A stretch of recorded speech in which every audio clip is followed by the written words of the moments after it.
And also, just for everybody, I just want a big thanks to Anne for agreeing to moderate the session for us. I mean, this is like the big session today. So you got your hands full, but we'll be in the background.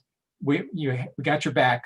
And also wanted to point out that Kathrin Lachenmaier's expanded presentation is up on YouTube, and I've dropped a link to that in the chat. So whenever you guys are ready, you can go ahead and take it away. Thank you so much, Jason, and thanks to the rest of the organizing team. This has been an amazing conference so far, and we've got an excellent panel with a wonderful set of scholars. Unfortunately, because of time, I won't be able to read the bios of everybody here, but please, people who are watching, go to the conference webpage to read all about our presenters here today.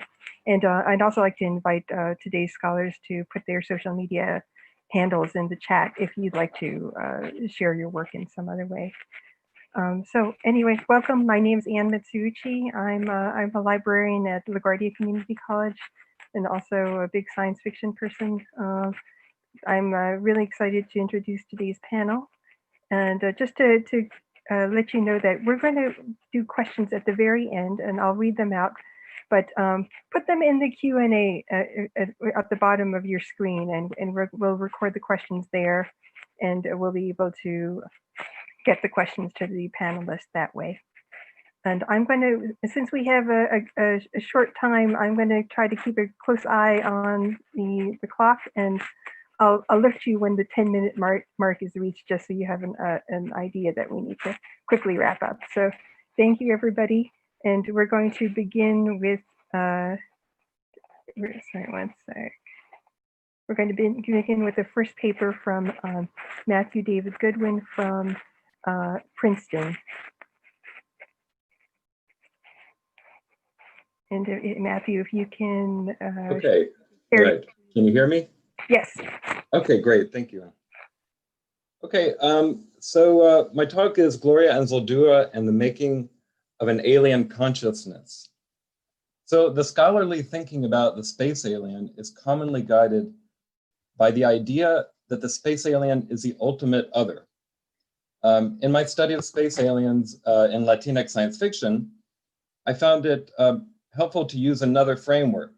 So the space alien is a multitude existing in a field of possibilities with many constructions and functions residing at the intersection of various discourses. My framing of the space alien as a multitude highlights a key aspect of this figure, that this being not from Earth can more clearly represent multiple human groups, and at the same time can express a radically inclusive form of thinking, which I'll be talking about in regard to Gloria Anzaldua. In this bridge called My Back, Gloria Anzaldua recalls her sense of being different as a child. Quote, "The whole time growing up, I felt that I was not of this earth. An alien from another planet. I'd been dropped on my mother's lap, but for what purpose?" End quote. Space aliens serve a variety of functions throughout Anzaldua's writing career as she worked to find that purpose. So I'll give you one quick example in an early unpublished poem, The Alien, which was a reaction to the film Alien. An alien burst out of the chest of the narrator, and it was written not long after she had an operation herself. And so the poem is expressing this great difficulty of embracing the alien, this horrible creature that came out of her. Her fullest expression, though, is a speculative vision of radical inclusivity in the final chapter of Borderlands, La Frontera, in which she writes, "An alien consciousness is presently in the making." You may have heard that quote before. So Anzaldua describes the alien consciousness as a way of thinking and living that is tolerant of ambiguity and avoids dualism. She writes, quote, "She has a plural personality. She operates in a pluralistic mode.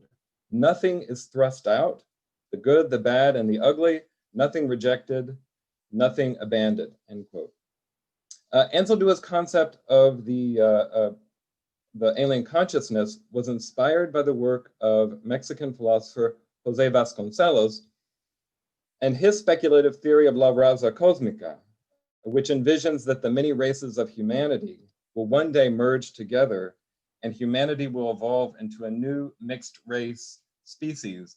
Vasconcelos himself was inspired by Theosophy.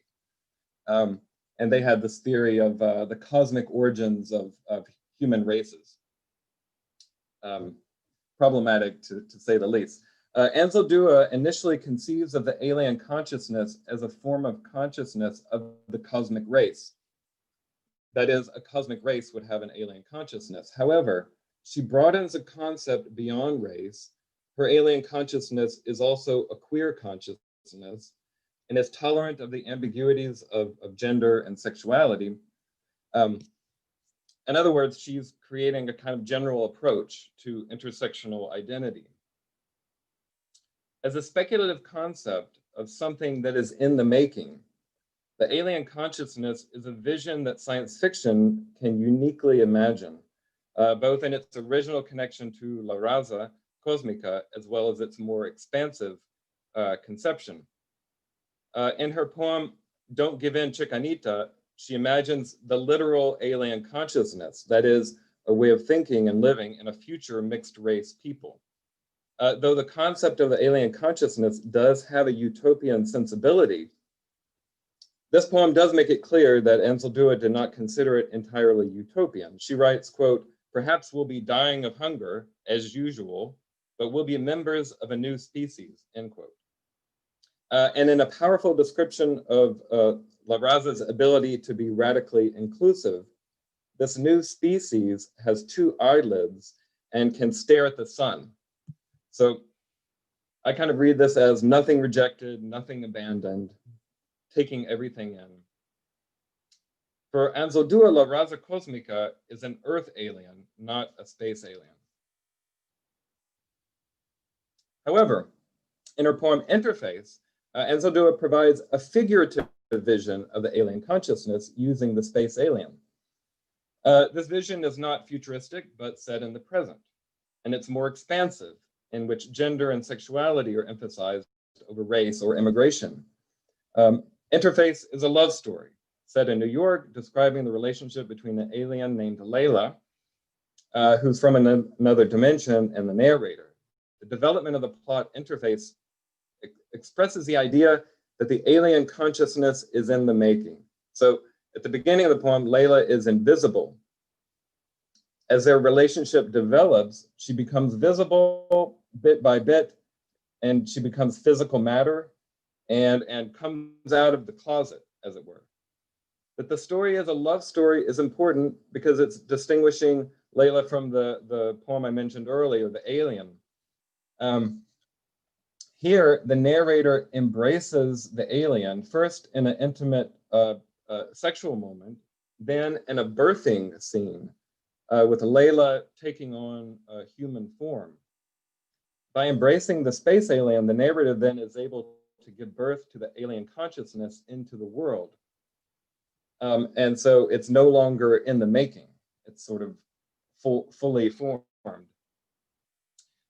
She does have a human form with an alien consciousness. So this is not like an allegory of race or like an X-Files gene splicing kind of human-alien hybrid.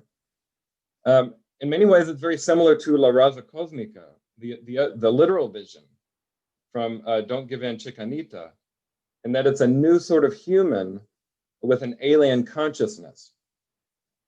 So in this poem, the alien consciousness is formed by relationship rather than race. The narrator takes one important step at the end of the poem, bringing Layla home to meet the family. Okay, so here's part of the poem. This is the ending of the poem. Last Christmas, I took her home to Texas. Mom liked her. Is she a les, my brothers asked. I said, no, just an alien. Layla laughed. The joke is twofold. It's making fun of the brothers who would find it stranger that she were a lesbian than a space alien. but also that they couldn't possibly understand who Layla is, given that she is an actual space alien. The alien consciousness is hard to imagine for those holding too tightly to binaries. And just as they could not understand the alien consciousness of Layla, they also could not understand her sexuality, that it's not fully explained by the category lesbian. Layla's laughter at the end, I think, is indicative of the alien consciousness. That is, to embrace multiplicity is to laugh while crossing borders. The alien consciousness is a conceptual framework that expresses the purpose that Anzaldua was seeking when she described herself as a child feeling like an alien from another planet. Anzaldua took her experience of feeling like she was an alien and transformed it into a speculative concept that embraced that child. The space alien plays various roles for Anzaldua, but in its most provocative use, it gives life to the alien consciousness in the poem Interface. In the present time, in action, a space alien showing us our potential for radical inclusivity. Thank you.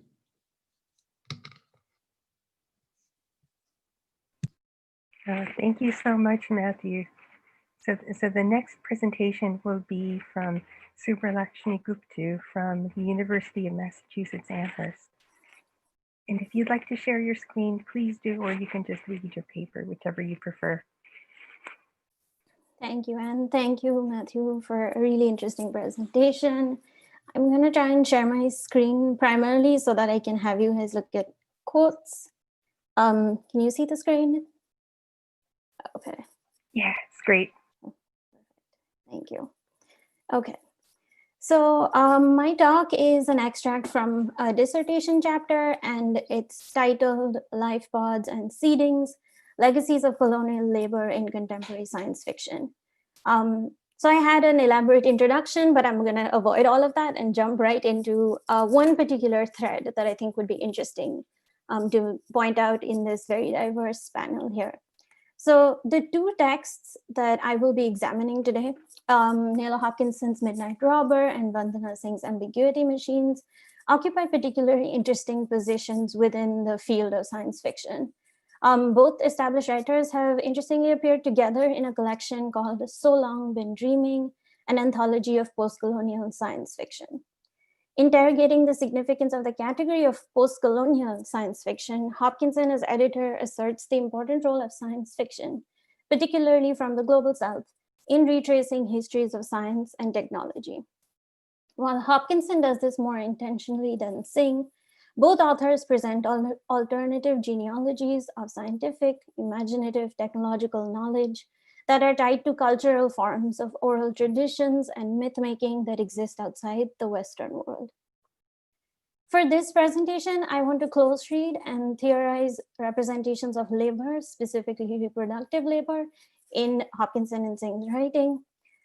Prolific feminist scholarship has noted how women's sexuality and women's work, and therefore by extension women's bodies, have formed the fulcrum on which cultural and social theory is often sharpened.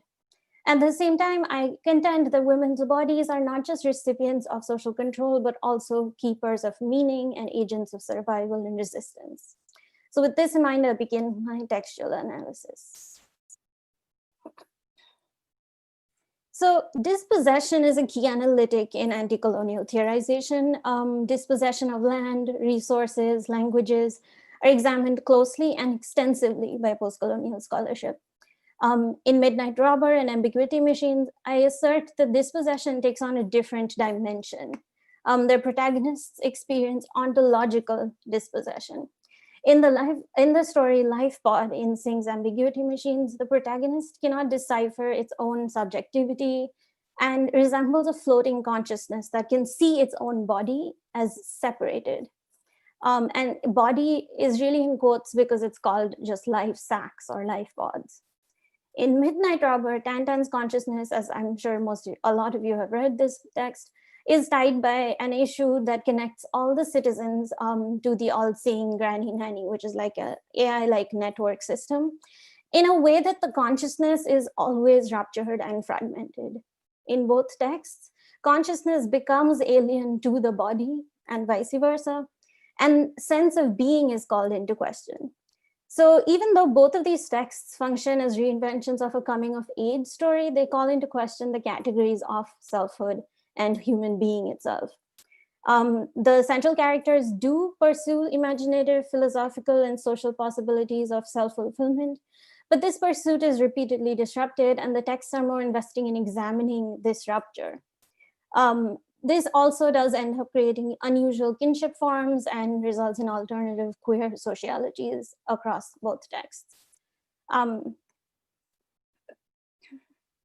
So this ontological dispossession is particularly interesting to me, and I coined this, and it's a word that I'm still thinking about, but it's interesting to me in the context of my own larger project because they culminate in moments of birth, or what we can more broadly call moments of reproductive futurity.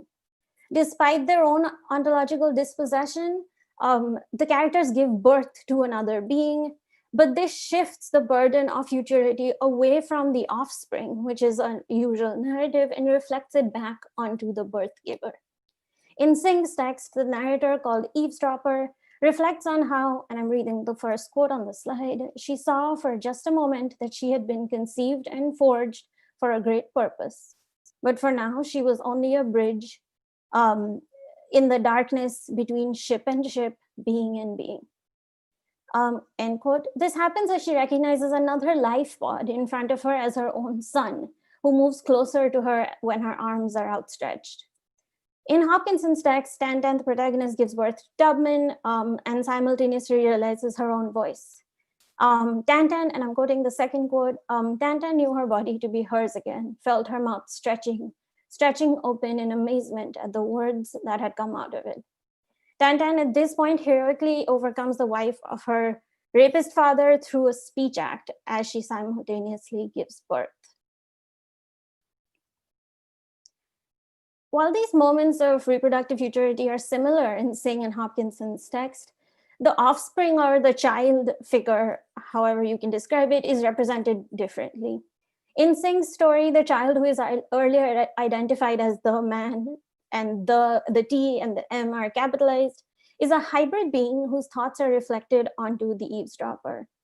In that brief moment, and I'm quoting the first quote, she saw that the life pod itself was her kin, a hybrid of the original alien species and some gravid denizen of a distant ocean world. And its mind was clear to her for the first time, end quote. It is in this ontological recognition that birth takes place, and eavesdropper recognizes her own fragmented self. In Hopkinson's text, Tubman is also a hybrid being, but almost a being of hybrid cyber subjectivity, who is informed by the all-seeing power about its own birth. And Tubman hears, she instructs the nanomites in Tantan's blood to migrate to your own tissue, to alter you as you grow, so all of you could feel the nanny song. You could hear me because your whole body is one living connection with the grande and unseen nanotech interface. And feel is italicized in the original text, and we'll come back to that at the end of this. The birth of hybrid beings is a recurring concern in a lot of science fiction. Ethical concerns about technology's intimacy with humanity is usually based within interrogation of technology's role in modes of oppression or exploitation. However, these texts raise a different but important question. How can technology, to move beyond this, how can technology be transformed into instruments of dynamic relation instead of a hierarchy, so that technology is not just a question of being in control or being controlled. In Singh's story, the union of the protagonist, the technological network, and the offspring is one alternative. Whether this can be read as an embracing act of empathy or destruction is open to interpretation. However, in Hopkinson's text, Tubman, the offspring, disrupts the AI networks and ruptures dimensional veils in which Tubman can now feel the technological connections and not just hear or see. This birth changes the name of that technology to Anansi as well. And here, I think there's scope for thinking of a Glissontian relation network that we can talk about more, but I'll end my sharing here. So to wrap up, I'll say that any textual analysis of science fiction obviously needs to be attentive to the technolingual strategies adopted by these authors. Particularly in these two texts, language is mobilized through recoding, signifying of meaning, through the trickster figure in Midnight Robber and the evocation of ancient languages and ambiguity machines. At the same time, the figure of the silent woman in Ambiguity Machines sees language as limiting, and silence becomes a mode of survival in Tantan's case. What's particularly interesting is that these serve dual purposes of being science fictional concerns as well as post-colonial concerns, and those two overlap in both of these texts. It is at this conjuncture of discourses on reproductive futurity and technolingual strategies that I make my final argument. In a comparative study of Singh and Hopkinson's writing, where each takes a distinct trajectory, storytelling is theorized as a technology that can imagine formulations of futures that actually unmoor reproductive labor that is usually exacted on women of color. While Singh's text imagines a future of union and it's more, I guess, more optimistic, Hopkinson asserts the need to break dimensional veils, to reimagine relationship with technology for a just future. So I think I'm gonna end there before I jump into a longer section, but thank you so much, Anne. Thank you so much, Subhalakshmi. We're so good on time. So I think we're gonna go next to Kathrin Lachenmaier, if that's okay. And Kathrin Lachenmaier is from the University of Cologne in Germany. Thank you so much for being here. And yeah, thank you for having me. So I think my talk ties with a lot of topics that have already come up this evening, or for me it's evening because I'm in Germany. So I also appreciated a talk by the student roundtable. There came a lot of topics like the apocalypse, progress, but also, and most importantly, I think, how science fiction points to real life consequences and problems of racism and colonialism. So I'm giving a presentation now about the defiance of the colonial story of Indigenous deficiency in Louise Erdrich's Indigenous futurist novel, Future Home of the Living God. November is National Native American Heritage Month in the United States. This month is dedicated to Indigenous peoples and gives them a platform not only to center their histories, but also to demonstrate their ongoing presence in America. In the presentation that has been uploaded as a video, I focused on spatiotemporal structures of colonialism and science fiction that denied, and often still deny, Indigenous peoples such a status as vivid cultures. Instead, the temporal settler construction of progress is tied to spatial expansion in concepts like manifest destiny. On such a normative timeline, Indigenous peoples are assigned positions of pastness as static anachronisms. Daniel Heath Justice identifies such a narrative as the story of Indigenous deficiency, since the settler frame of reference positions the subjugated population as always already inferior. This move helps the colonizing group justify the reformation of the Indigenous timescape and to force land use and land ownership into alignment with the settlers' spatiotemporal norms. Concepts such as civilization are then used to gain access to the land base of Indigenous peoples. However, to postulate a shared now or modernity is also not a viable solution, since it often results in the assimilation of Indigenous peoples into the normative settler time. A temporal concept such as duration that rejects notions of an ideologically differentiated time in combination with acknowledging that both groups have their own frame of spatiotemporal reference might be more suitable.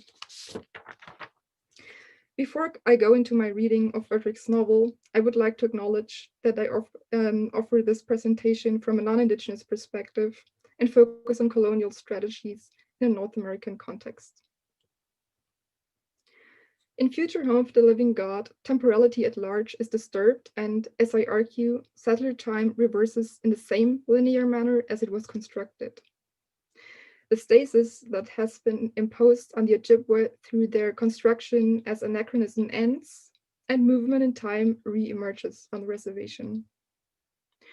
This reorganization of time that privileges the Ojibwe frame of temporal reference consequentially entails a reorganization of space. The Ojibwe gain back the land that has been lost with the implementation of the Dawes Allotment Act, and sovereignty follows. However, the settlers that a few weeks ago still occupied the lakefront property removed themselves, which can be read as a reversal of the removals of the Jacksonian era. The second topic, which is the most important one for Erdrich, are women's rights to bodily and reproductive self-determination. In the novel, pregnant women, especially non-Caucasian women, are stripped of these rights since they are held in detention centers where they must give birth under the supervision of the new church government. These measures are taken because reversing evolution has messed with human development, and women who bear regularly developing babies are essential for securing humankind's continuity. In a linear reversal of settler time, Indigenous women will be the last to be free from settler violence. Female bodies have been the first to be violated with the arrival of the Europeans, and thus they are highly likely to be the last to be free. The trope of the apocalypse central to the novel is one property science fiction and Indigenous futurism share. Yet, what is perceived as apocalypse is highly dependent on the frame of reference, as examples from the novel highlight. With the regained land, the Ojibwe timescape is centered and the native apocalypse ends. Eddie, a tribal council member, overcomes the stasis that manifested as depression and that justice names as one symptom of this story of Indigenous deficiency. In a diary, Eddie lists why not to kill himself on any given day in which the native apocalypse endures. In an entry with the headline, "Cured by the Apocalypse," he literally addresses the topic of a shift in apocalypses from the native to the biblical one when he writes, quote, "It should not take a biological apocalypse to cure an Indian man's depression, but hell, sometimes here on the reservation is paradise on earth, and there are times I just feel great." For the protagonist's non-Indigenous adoptive mother, however, the new spatio-temporal order and the reversal of evolution in particular seem like hell on earth or the end of everything. Thus, a typical science fiction trope is used to demonstrate such a shift in frameworks that are underlying science fiction and colonialism. Indigenous futurism is not only concerned with imagining a future, but is also influential in its property to comment on current issues. Erdrich underlines that when she states in an interview that she wanted the novel to be published urgently after the presidential election in 2016. For her, this period felt like time reversing in what concerns women's reproductive rights, land issues, and climate change. 3 years later, it seems as though these issues have not improved, but rather deteriorated. Abortion rights have been reversed, and just recently, reports of involuntary sterilizations of women at detention centers of the Immigration and Customs Enforcement emerged. This, unfortunately, is not an atrocity only of the present, but has been practiced on Indigenous women, especially during the first quarter of the 20th century as part of America's eugenics-informed politics, and can be seen as a more covert practice of removal in both cases. To conclude, Indigenous futurism confronts widestream science fiction not only on the level of tropes and depictions, but also addresses the underlying colonial structure or story of Indigenous deficiency. In that sense, Indigenous speculative fiction does not only depict a different future, but directly points at the real-world ramifications such colonial narratives entail. The genre has the property to center and imagine an Indigenous timescape free from Western temporal ideologies that are posited as normative. In doing so, Indigenous futurism offers means to imagine otherwise, and rewrite the story of his ostensible indigenous deficiency into a story that heals, as justice states. Thank you. Thank you so much, Kathrin.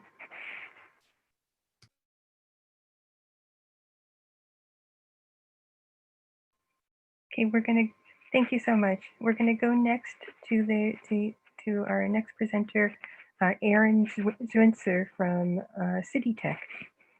And you're welcome to share your screen if you prefer to do that. I will not be sharing my screen because my internet went out and I am tethered on my cell phone. Looks great. But, so the title of my talk is, But They Aren't Human and They Don't Complain, Writing Races, Diversity, and the Colonial Mindset on Roshar and Elsewhere in Brandon Sanderson's Cosmere.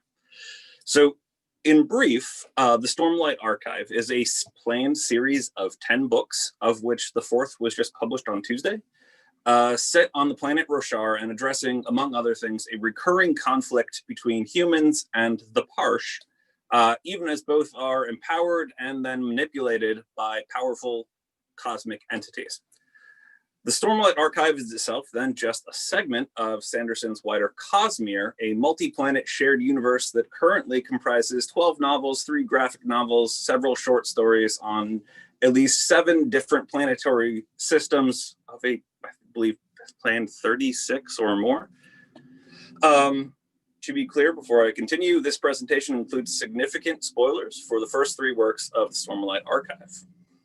So, because there's no real way to contextualize the whole of a series that is now over 5,000 pages in this time, I'm going to jump in and there will be gaps. However, I'm going to start with clearly state the thesis. Despite clear attempts to decenter whiteness, embrace racial diversity, and create an inclusive cast of characters and in an inclusive series, Brandon Sanderson's Stormlight Archive cannot escape an implicit anti-Blackness and coloniality. So while the series does feature a wide array of human races, from the dark tan of much of the main cast to pale to dark-skinned to blue and other varieties that do not exist on Earth, the question of race is not one constructed simply from skin color. Though I will note that artwork that is published along with the novels does seem to lighten the skin tone of many of the characters vis-a-vis their descriptions on the page. The Parsh, their term for themselves is singers, are a humanoid species native to the planet Roshar with distinct shell and carapace features that vary depending on the form they have adopted. The Parsh are thus the conspicuous other within this series, and thus, despite an effort to create a racially diverse humanity, I cannot help but be reminded of the Afro-pessimist readings that recognize in the dehumanization of Blackness this unconscious desire to categorize and classify Black people as ontologically less than human or non-human, or in some other way significantly other. There are 3 main representations of the singers, or Parsh, within the series. First, there is Parshmen. So this is the most common representation on this planet, and they are a slave class throughout Roshar. There are no free Parshmen in the nations of Roshar. They are bred as slaves and as chattel. Human slaves do exist and are prominently featured within the series. However,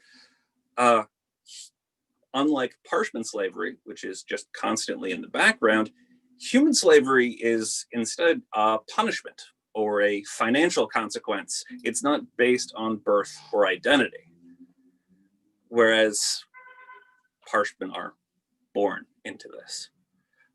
Parshmen perform all menial and tedious work throughout all nations of the planet and are extremely prized and valuable because they can be trained to do almost any repetitive task. They don't complain.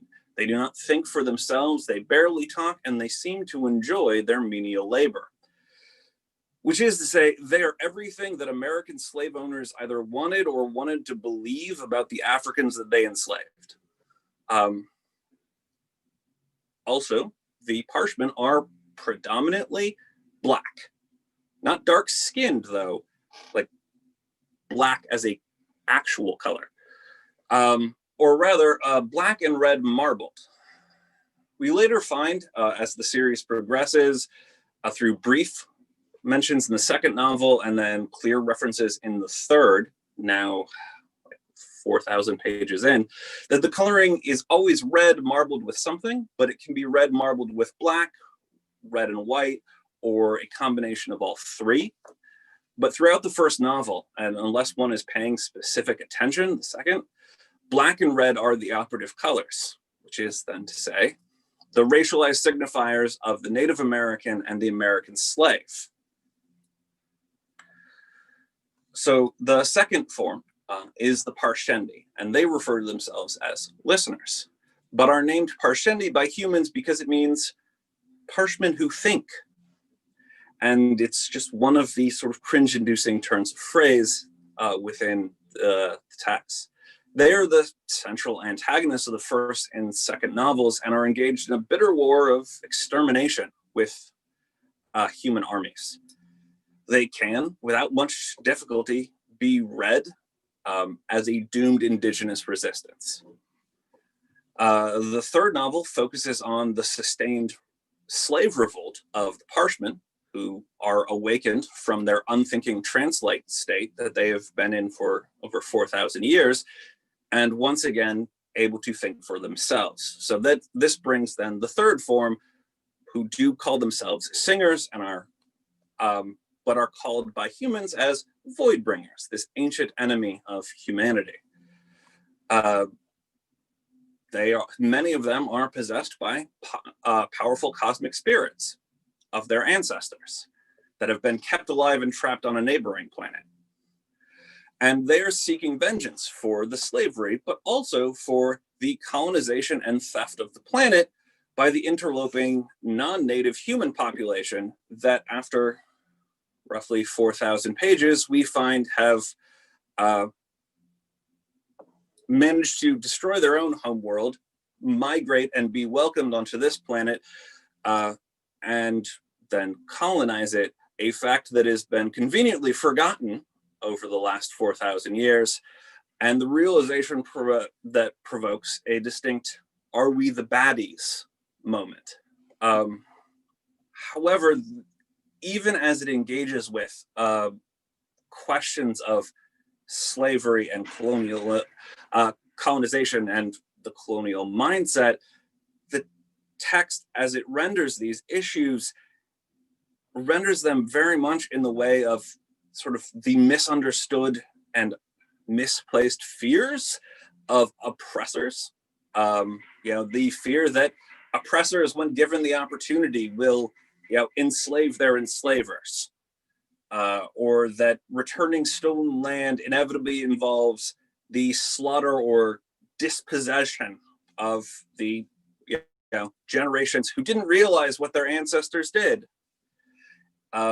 Further, communing with one's ancestors is rendered akin to demonic possession, and that's also sort of a troubling standpoint. I don't want to give the impression that slavery as a talk can't be meaningfully addressed in speculative fiction, but why did this slave class have to be a slave class that is both Black and embodies all of these tropes of American chattel slavery, particularly the ones that were not actually true of enslaved human populations? I also don't want to, give the impression that every war of reclamation in fiction or reality is inherently just or justified. And the politics of the third novel do improve. The fourth novel may improve more. But reading through 3,000, 4,000 plus pages with these problematic elements to get to the point where complicity with chattel slavery or colonial dispossession is even questioned is a pretty big ask. Perhaps it's unintentional, and Sanderson himself is going through the same learning process and engagement with race and decoloniality that many other white people in America are currently going through, me included. Regardless, I want this to be sort of a calling in, not a calling out. And to close, for all its good points as a very compelling work of narrative fiction or works of narrative fiction that does work towards inclusivity and engaging with questions of race and class and colonialism and ability and gender and sexuality, we need to do better and expect more. We need to work towards worlds where the unobtrusive inclusivity of N.K. Jemisin, say the Broken Earth trilogy, is not the sort of exception or the exemplar, but rather the standard expectation.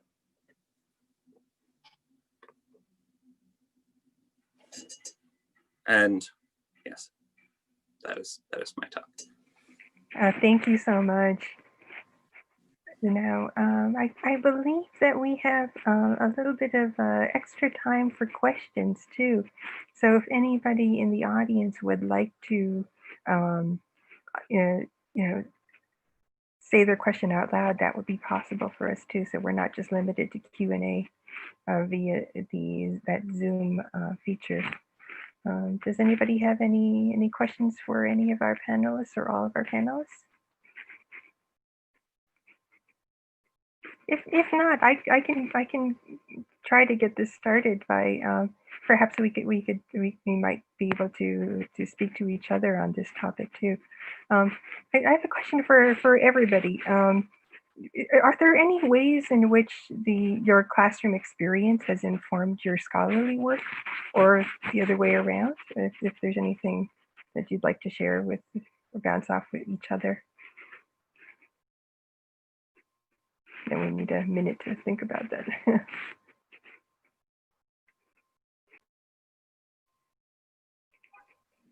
I got one quick thing.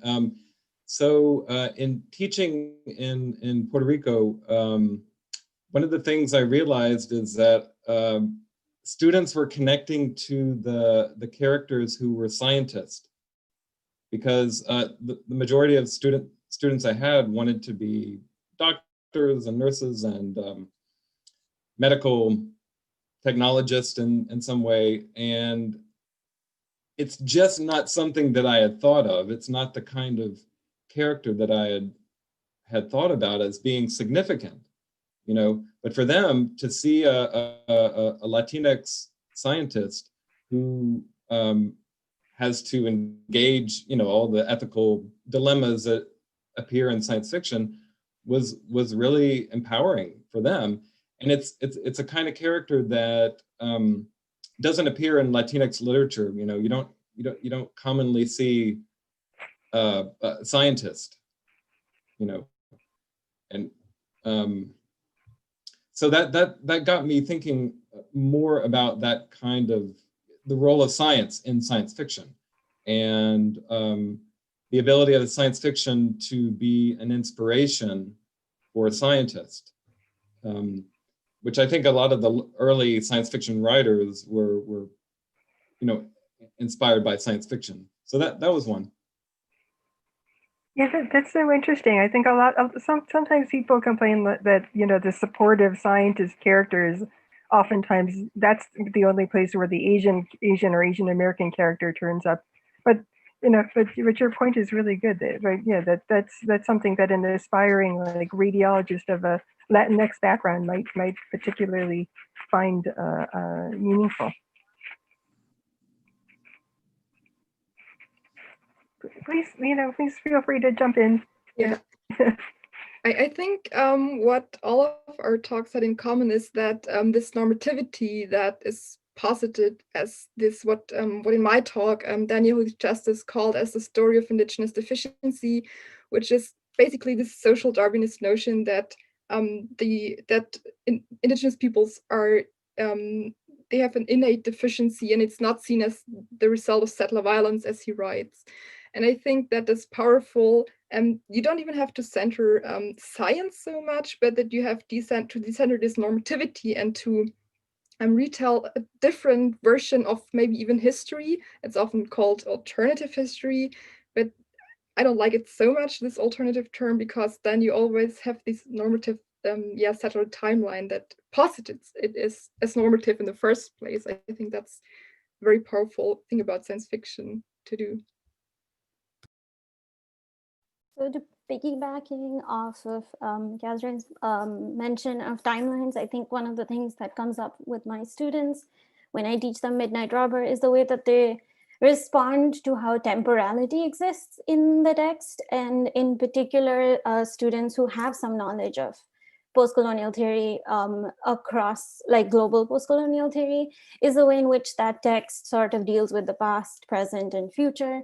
And I think that's always interesting to see how students go through that process of thinking about science fiction as futuristic, but how that futuristicness, I guess, has so much to do with looking back and speculating the past.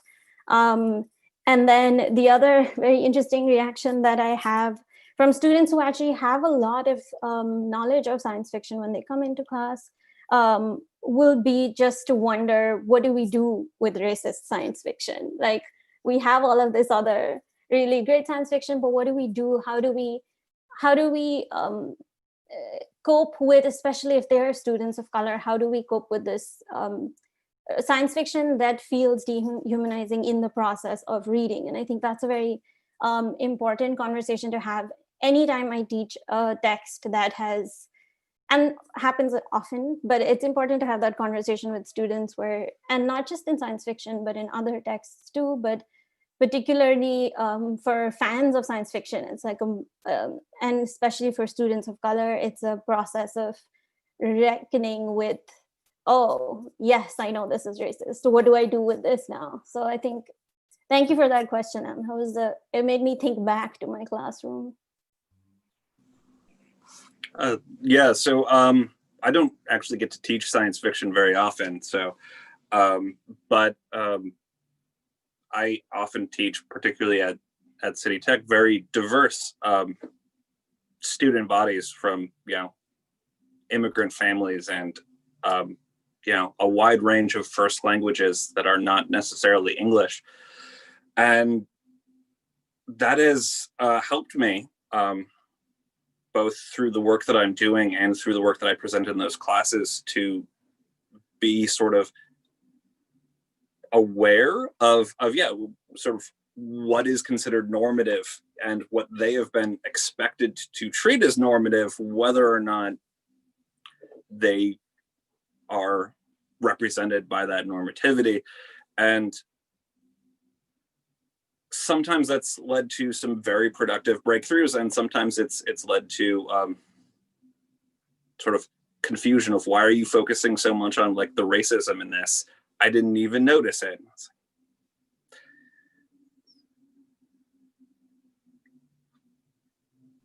Yeah, that speaks to what Subhalakshmi was saying about, like, what do we do with the racism in science fiction or in the other texts that we teach, right? And or even more interestingly, when students don't even they don't necessarily recognize it until you point it out, and then there's that moment of being shaken up, and I think that could potentially be an excellent teaching moment too, right? But that racist science fiction, do you think that should that be canceled in any way, or how do we not cancel it? How do we call it in a way that's safe and acceptable, especially for those of us who are teaching such a extremely non-homogeneous sort of group of students?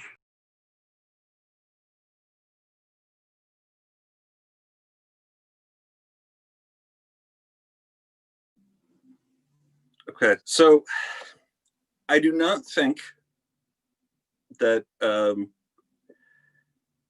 racist science fiction should be canceled so much as that it needs to be contextualized. And that is not an easy task to do with some groups of students. I teach a lot of introductory classes, and it's that is a sort of slow process of like contextualizing, and then we're going to read the text. But I think that to just dismiss them, puts us in a position where we're leaving out a lot of sort of the history and legacies. I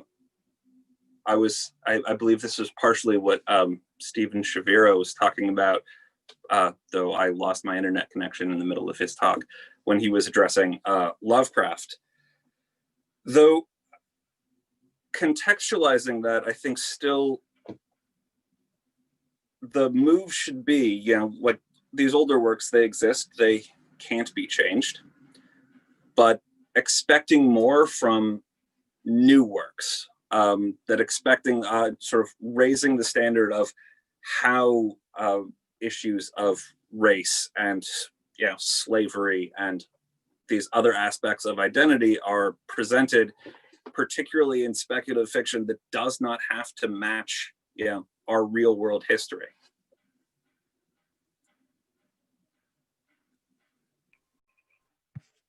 I guess the one thing I would say is that for me, science fiction it is diverse science fiction.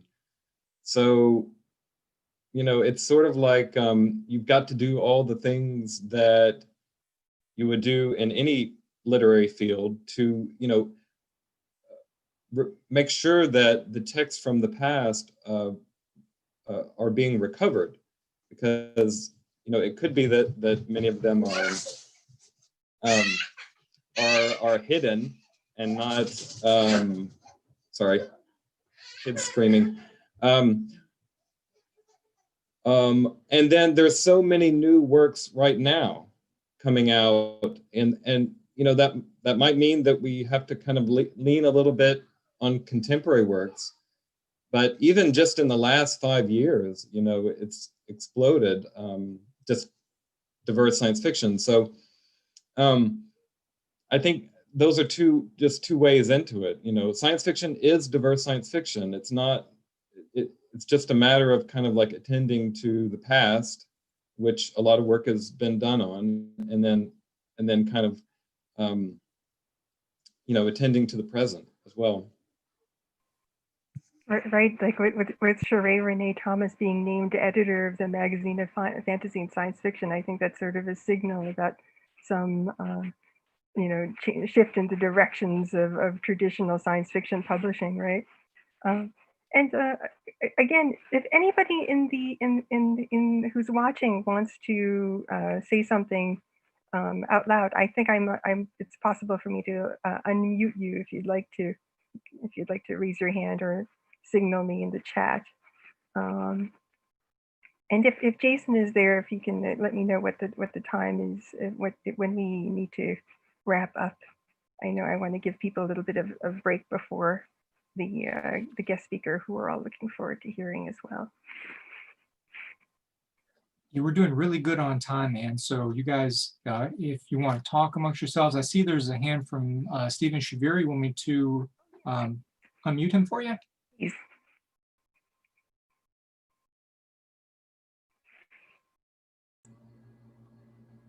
Yeah. Hi, can you hear me? I don't hear think you. Okay. I just wanted to say real quick, since I was dealing with some of the issues in the last question, that for me, the two things, and I haven't taught science fiction for a while, but I teach, for instance, history of Hollywood film. The two things to do, I think, are one, historicize, point out, what was going on at the time. It doesn't mean saying, oh, they didn't know better in 1940 or whatever, because a lot of people did know better then. But to point out the historical situation in which the works originally came. That's number one. And number two is just, my idea is uneven development. Like, there's some classic science fiction texts which might be really bad in terms of treatment of women characters and stuff, but which on other ways might, have more progressive and worthwhile ideas. So extract what's interesting from what's completely stupid and retrograde is another thing you can do with past works. That's all. To sort of add to this question, which I think is very important, is the fact that as we recognize that this moment when we're trying to think about science fiction from a diverse perspective, trying and sort of balancing the weight that has been given to certain science fiction texts and how to shift that weight to make it more diverse. I think one of the things that we should consider, especially when I teach science fiction, is that when I don't have the vocabulary or the pedagogy within the science fiction fields to do this kind of contextualization or historicization, I think we're beholden as educators to borrow from fields that have established vocabulary and forms of teaching and pedagogy that do this kind of work very, very effectively. So I think the way forward will probably be if we recognize the limits of the field and the strengths at the same time, and then sort of use that to build towards a more diverse conversation, if that makes sense.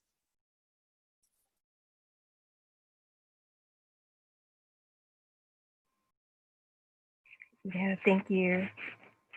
Is there anything else that anyone would like to add or return to if we didn't have time earlier? Or anyone, any final questions from our attendees?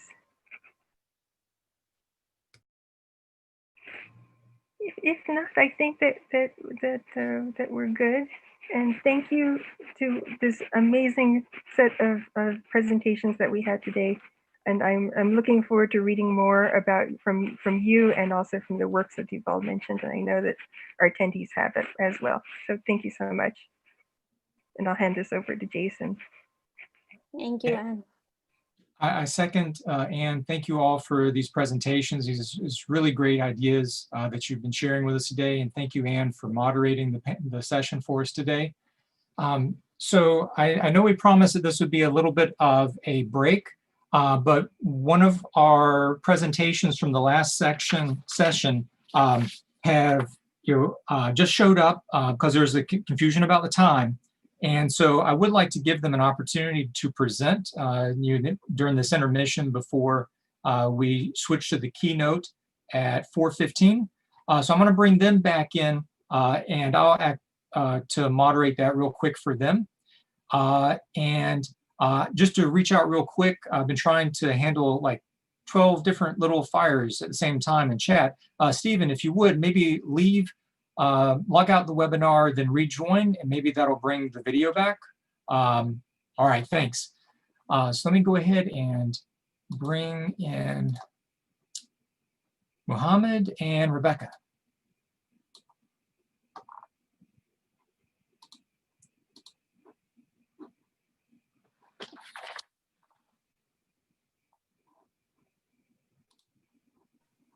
Okay. All right, so this is a continuation for the paper session for Theories and Readings of Otherness and Representation. This is Rebecca Hankins and Mohammed Ahmad presenting Islamicate Afrofuturism, Visions of Muslim Afrofuturism and Beyond. So I'll let you guys take it away. If you need to share your screens, you may do so, or you can just talk directly into the camera. Okay. Oh, there we go.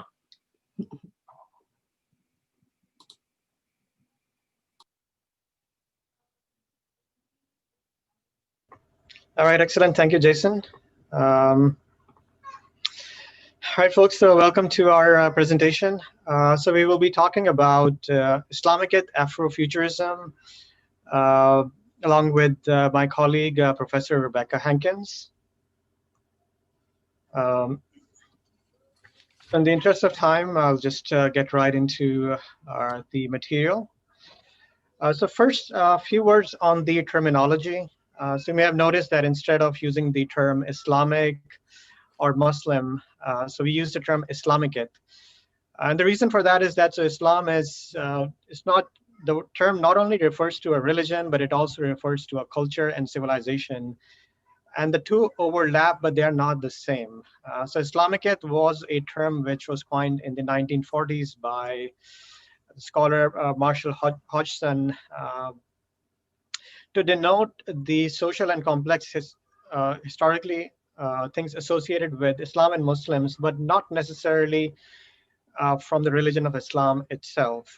So think about the cultural production of the Islamic world, which which for anyone to be partake in that, the person does not have, may or may not be Muslim. One way to think about this is that this term is similar to how we talked about Europe in the medieval era, although still not the same, but roughly similar to the term Christendom. And so thank you, Muhammad. And so how we think of Afrofuturism and Islam and Islamicate works is that Afrofuturism is defined as speculative fiction, science fiction, futuristic literature that is written about and by Africans and African Americans. And these works are often critical writings that focus on race, gender, sexuality, oppression, inclusion, all of the things related to diversity. So some of the early writers of Afrofuturism that is not commonly thought of are like W.E.B. Du Bois, who wrote The Comet, and George Schuyler's Black No More. So there are much more of these kinds of writings from the early 20th century that we haven't included oftentimes in when we talk of speculative fiction and Afrofuturism. So some of the modern writers that we know of who have included Afrofuturism in their writings is Stephen Barnes, Tanarib Due, Nalo Hopkinson, N.K. Jemisin, Colson Whitehead.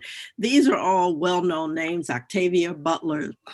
And also there are films that include Afrofuturism in their subject matter. Some of the more recent ones, Wanur Kahi and Pumzi, and another one that is recent, From a Whisper. These are all Afrofuturistic films that also include Islamicate items and elements and feature aspects of Afrofuturism. And so if we look at the larger genre of Islamic science fiction, it's basically sci-fi, which is either set in or influenced by Islamic culture, so predominantly Muslim cultures. Either they could be contemporary, historical, or in the future. So there's, especially in the last 15 to 20 years, there has been a lot of interesting sci-fi which has come out from the Arab world, also, and beyond that from Africa, Central Asia, South and Southeast Asia, and even in the Anglo-American sci-fi, Muslim writers have started contributing interesting works which have gone on to have wider critical acclaim. So we will, in the interest of time, so we will give a very brief high-level overview of some prominent works of Islamicate Afrofuturism. So given the limited time, it's not possible to give a comprehensive overview even in the span of 2 hours. So we will focus on some works that we consider are representative of the genre. So one of the earliest works is by Muhammadu Bello Kagana's Gendoki. The really interesting thing about this particular novel is that it came out in 1933, so it's almost 90 years old. It's set in an alternative West Africa, and it's explicitly anti-colonial in nature. So it imagines this world where the natives are involved in a struggle against the British colonialism. And Muhammadu, he actually writes from personal experience of seeing the British take over of his homeland and surrounding areas. But the interesting aspect is that, so this is a world which is populated by jinns and other mythical creatures who become embroiled in this part of this anti-colonial struggle. One of the early works, well, it's really the Kenyan Economist. It was really the only work that he has done that is sci-fi and fantasy in nature. It's called The Trial of Christopher Okigbo. And this is in regards to the Nigerian Biafran War that took place, where there was massacres that occurred. And it talks about this African otherworld, where these individuals, including Christopher Okigbo, and a Muslim journalist, and there's a Muslim woman, and the Biafran, and Christopher Okigbo was a Biafran poet and writer, and each of these individuals are put on trial for what they call this inciting their people to do mass murder. And so it's a very interesting storyline. So that's one of the works that fit into the Islamicate and Afrofuturism genre. And the other one is two stories that Stephen Barnes wrote, and it's a part of his, what he called his Insha'Allah series. And these are two novels that talk about the alternate world where Islamic Africa is the ascending and is ruling along with other Zulus and Aztecs and Vikings and Arabs, and where the Europeans are tribal and backward and they are enslaved. So it's a very interesting take on slavery and colonialism too. The other story is really a poem, one of those epic poems that Jalal Mansour Nuruddin, who was a part of the original Last Poets, wrote this epic poem, and he turned it into a music poetry, and it talks about urban futurism. It's a dystopian apocalyptic novel, and it was one of the earliest that I would say that spoke about climate change and environmental racism and the impact of all of these things on African Americans and society as a whole. So it's really one of the earliest works that deal with technology and the problems of technology, that series now like Black Mirror and others have talked about the dangers of technology.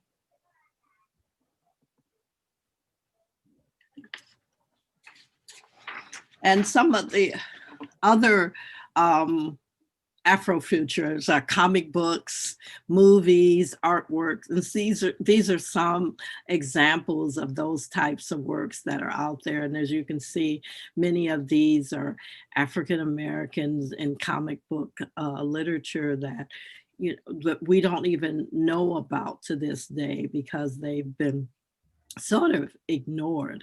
And if you look at the Nation of Islam, there were a number of comics that were written in order to encourage young people in the faith.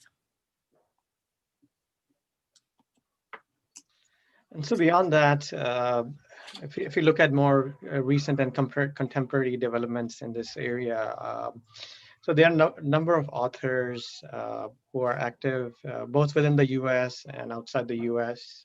So there's sci-fi, which is being produced in West Africa and predominantly Islamic countries. And also, if you look at the genre of Afrofuturism as a whole, so there are a number of motivating factors.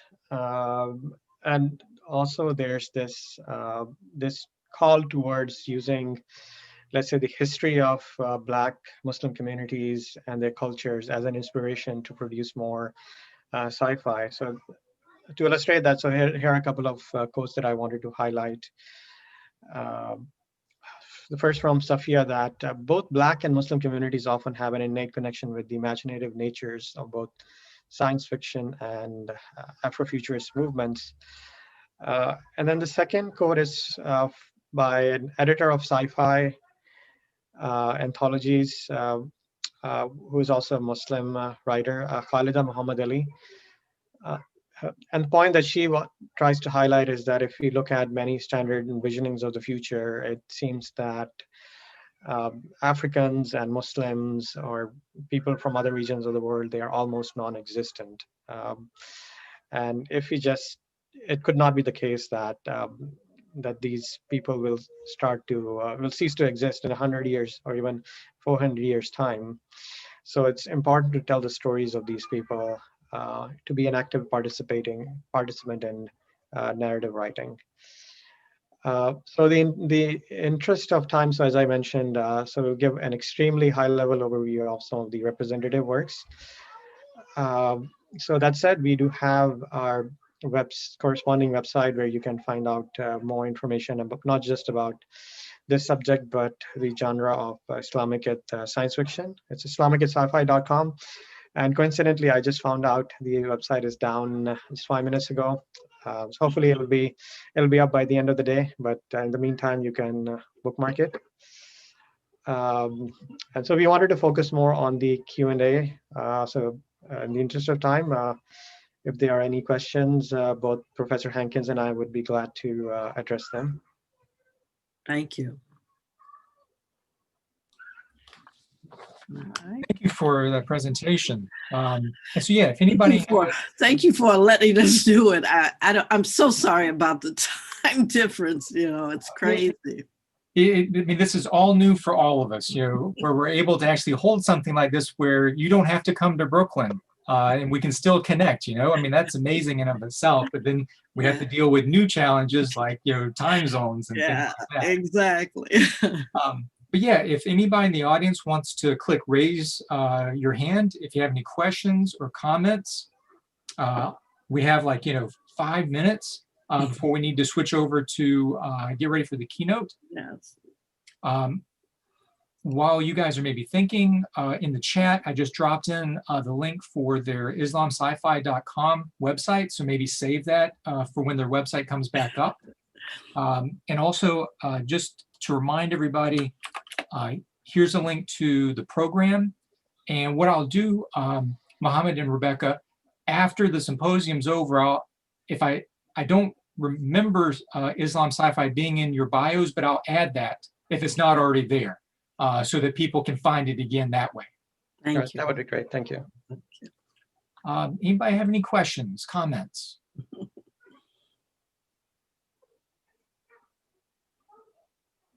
Is everybody zoomed out? I know I am. I think it's true for all of us. Actually, just now in the chat, Lucas says, no question, just a comment, but that I enjoyed teaching The Vaporization Enthalpy of a Particular Pakistani Family by Usman T. Malik. Oh, okay. We'll have to make sure we keep a copy of that. Yeah, that's actually, yeah, that's a pretty interesting book. And Usman is a good friend of mine. Oh, have you asked them to come to a class or do maybe like a Zoom chat with your students, something like that? I think he's asking. Sorry, were you asking me or? Oh, I was asking Mohammed since you. Oh, okay. I thought that was a question for Lucas.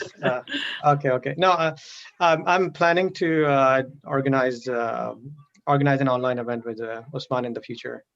Yeah, that'd be really cool. Yeah. Lucas, did you want to add something? Not necessarily. Well, you know, we had just a great discussion about the relationship between, you know, Islamic myth and science, and it was really interesting because, you know, they sort of made the connection to the trope from Black Panther. The story kind of turns on a similar idea of I guess not exactly a meteor, but well, yeah. I mean, a reinterpretation of I guess the Kaaba, if I'm not mistaken. Is that? Yeah. But yeah, it was a great kind of counterpoint to the more usual entries in this syllabus, like reason and Delaney, etc. All right.